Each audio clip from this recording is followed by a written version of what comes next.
Concert de musique chrétienne et lumière de boîte de nuit, un samedi matin. Voici un jour de baptême ordinaire à l'église MLK de Créteil. Je pense que nous avons été très nombreux à suivre cette émission qui nous a tous choqués et scandalisés. Nous avons été profondément attristés et choqués de voir ce que cette émission a produit sur les églises évangéliques avec un titre faramineux, un titre extraordinaire. Le but qui est caché derrière, c'est de détruire. Et je me suis rendu compte, et comme je le dis toujours, ce n'est pas le fait d'attaquer le pasteur Yvan ou les églises ICC, ACL, la sainteté. Le but qui est caché derrière, c'est d'attaquer le corps du Christ.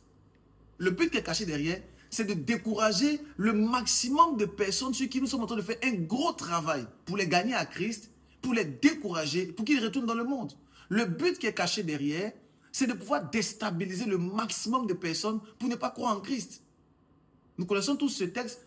Matthieu chapitre 6, verset 12, la Bible dit, non pas lutter contre la chair et contre le sang. Le véritable problème n'est pas France 2 et puis envoyé spécial. Ce n'est pas eux le problème. Le véritable problème sont les entités spirituelles qui ne veulent pas que la France soit gagnée à Christ. Et qu'est-ce que nous faisons souvent? C'est que lorsque une personne, une église est exposée, toutes les autres églises sont contentes et puis elles commencent à dire « Ah, je vous avais dit, je vous avais dit ». Pourquoi? Parce que simplement, vous passez votre temps à tirer même sur les personnes qui sont dans le corps. Et aujourd'hui, vous voyez clairement que ce n'est pas une question d'une église afro-caraïbéenne ou une église afro-antillaise qui est le problème. Le problème, c'est qu'ils ne veulent pas voir l'évangile se répandre en France. Le diable ne veut pas. Il ne veut pas voir la France émerger, il ne veut pas voir le réveil. Alors qu'est-ce qu'il fait? Il attaque tous ceux qui sont susceptibles d'apporter une forme de réveil, de grâce, d'évangélisation, de puissance, d'évangile en France. Le diable ne veut pas voir. Il ne veut pas voir. Voilà pourquoi nous devons nous lever. Nous devons nous lever en prière, mais aussi nous devons nous lever physiquement pour continuer à gagner le maximum de personnes parce que Jésus-Christ revient. Le véritable combat est de gagner le maximum de personnes à Christ. Nous ne pouvons pas nous taire. Nous n'allons pas nous taire. Parce que nous savons que nous avons la vérité. Nous avons Christ, nous avons la lumière. Nous devons la proclamer, la propager avec la grâce et avec la puissance. Envoyé spécial n'a pas de problème avec les hommes. Ils ont des problèmes avec le nom de Jésus. Le véritable problème, c'est le nom de Jésus que nous proclamons avec une puissance et avec une force. Le véritable problème, ce n'est pas les églises. Le véritable problème, c'est le nom de Jésus que nous proclamons en France avec vie et avec autorité. Nous devons nous lever dans le combat des esprits, nous devons nous lever dans la prière, nous devons nous lever dans la force. Je suis choqué. Lorsque j'ai regardé cette vidéo, j'étais complètement choqué, vraiment abasourdi. Nous connaissons tous ces textes dans le livre de Matthieu, Matthieu chapitre 13. Jésus-Christ donne la parabole de l'ivraie et du blé. Et Jésus-Christ dit que au milieu de la nuit, l'ennemi est venu s'aimer de l'ivraie. Et donc plus tard, les anges disent que, bon, les serviteurs disent que, bon, on va enlever le blé, on va enlever l'ivraie. Qu'est-ce qu'on fait? On déracine l'ivraie et on laisse le blé. Mais Dieu dit clairement, en voulant enlever l'ivraie, vous risquez de déraciner également le blé. Laissez les deux croître. J'aimerais dire ceci. Il faut arrêter, en tant qu'enfant de Dieu, corps du Christ, de se tirer dessus.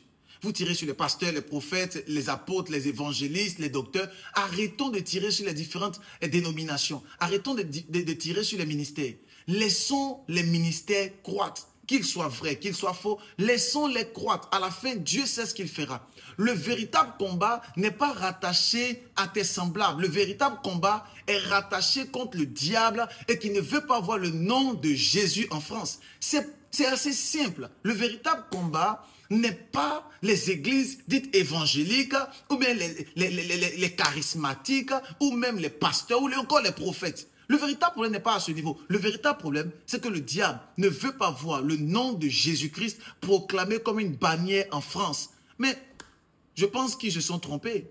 Ils vont faire 195 000 envoyés spéciaux, je ne sais pas. Mais le nom de Jésus va être proclamé. Voilà pourquoi j'aimerais dire que, bon, en tout cas pour tous les leaders religieux en France, nous devons prendre des décisions. Nous devons organiser 3 jours de jeûne, ou même 4 jours, même 5 jours de jeûne, par la puissance du Saint-Esprit, pour entrer en combat contre ces projets sataniques du diable. Parce que ce n'est pas la chair et le sang.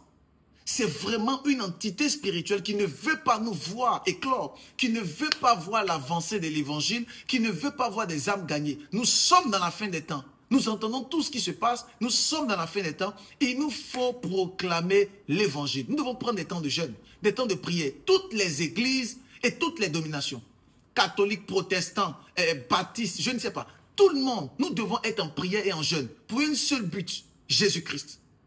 Jésus-Christ, roi de l'humanité, Jésus-Christ, Seigneur des seigneurs, Jésus-Christ, véritable Dieu. Nous devons être en jeûne et faire bloc ensemble. Vous connaissez mieux la parole de Dieu et vous savez très bien que la Bible nous dit clairement que nous sommes le corps du Christ. Et imaginez-vous, sur le pied dit en lui-même qu'il n'a pas besoin de l'œil. Imaginez-vous, sur l'orteil dit que je n'ai pas besoin du doigt. Donc vous connaissez mieux cette parole. Et vous savez que nous sommes un corps. Et le corps, il y a des parties qui ne sont pas forcément bénéfiques. Mais ça fait partie du corps. Et ils sont indispensables. Nous devons nous mettre ensemble. Et pour combattre les projets de Satan. Afin d'obtenir la victoire. Sinon, ils continueront. Mais parce que nous sommes en esprit. Et parce que nous levons ensemble. Et que nous formons un seul bloc. L'unité, Psaume 133. Parce que nous serons ensemble. Nous allons vaincre. Et l'évangile va se répandre. Le réveil va s'étendre en France. Et même dans tous les autres pays, en Europe, le réveil va se manifester. Revival is now. Le réveil, c'est maintenant. Informe le maximum de personnes et partage. Shalom.